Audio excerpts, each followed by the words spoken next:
For years, Donate Delaware has truly been a lifeline for our community. But let's be frank, the problems we're facing have grown far too big for charity alone. We're at a critical inflection point. What I'm presenting today is a strategic pivot, a move from a simple donation model to a truly sustainable social enterprise, one that can not only survive, but amplify its impact for years to come. So, what's driving this urgency? It's the staggering scale of a crisis hiding in plain sight. Every single year, Delaware spends $162 million on the medical costs from falls among older adults. Think about that. That's not just a statistic. It's a massive, recurring, and ultimately avoidable expense. And the vast majority of that, over $138 million, is paid for by you and me through public funds like Medicare and Medicaid. Right now, we are stuck treating a symptom, not solving the root cause. And this isn't just a financial problem, it's a geographic one. There's a profound mismatch between where help is desperately needed and where it's actually available. Just look at Sussex County, where the need is the greatest. You have only one supplier of durable medical equipment, DME, for every 9,400 at-risk people. That creates what you can only call a DME service desert, a huge gap in care right where we need to be. Look, our current model, as noble and well-intentioned as it is, simply cannot solve a $162 million problem. It's like trying to patch a breaking dam with duct tape. To make a real, lasting impact and to actually reach those service deserts, we have to move beyond just asking for charity. We have to build a scalable, predictable revenue engine. This brings us to the opportunity. The one key that unlocks this entire strategy is Medicare accreditation.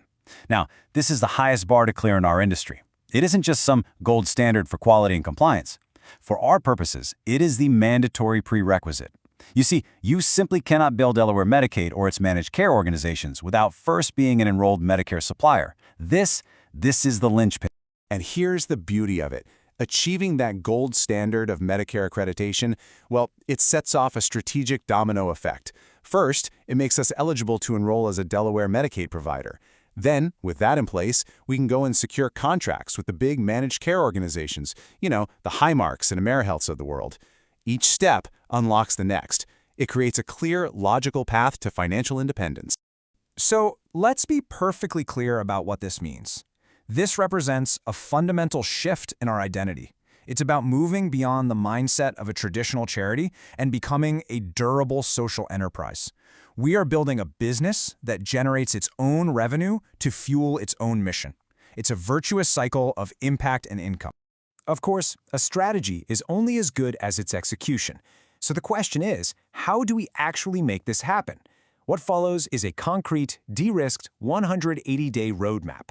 This plan will take us from where we are right now to full operational readiness. This isn't just a vague hope, it is a meticulously planned mission.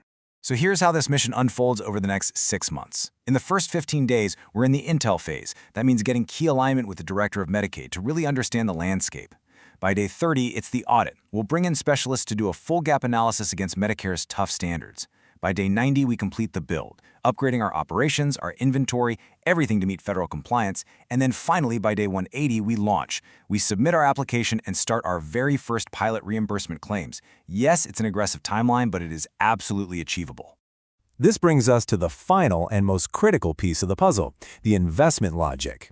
You see, to execute this plan, we need to bridge what folks in the startup world call the Valley of Death. This plan requires a strategic investment of $750,000, structured as $250,000 per year over 3 years. And to be crystal clear, this is not a donation. This is growth capital. It's the fuel we need to build a self-sustaining engine for social good. So what is this Valley of Death? Well, it's that crucial period where we're spending money to become a medical-grade supplier. We're investing in compliance, in top-tier staff, and legal, all before that first reimbursement check arrives from Medicare. This investment is the bridge funding. It allows us to cross that gap safely and come out the other side as a fully sustainable enterprise. And successfully crossing that bridge leads directly to this. As you can see, we project a small operating loss in year 1 as we scale up. But by year 2, we hit profitability, generating nearly $250,000 in net revenue. By year 3, we're a powerful, self-sustaining organization with $500,000 in net income, all of which gets reinvested directly back into fulfilling our mission. The plan is clear. The need is undeniable. The return on investment, both social and financial, is profound. Which really just leaves us with one question.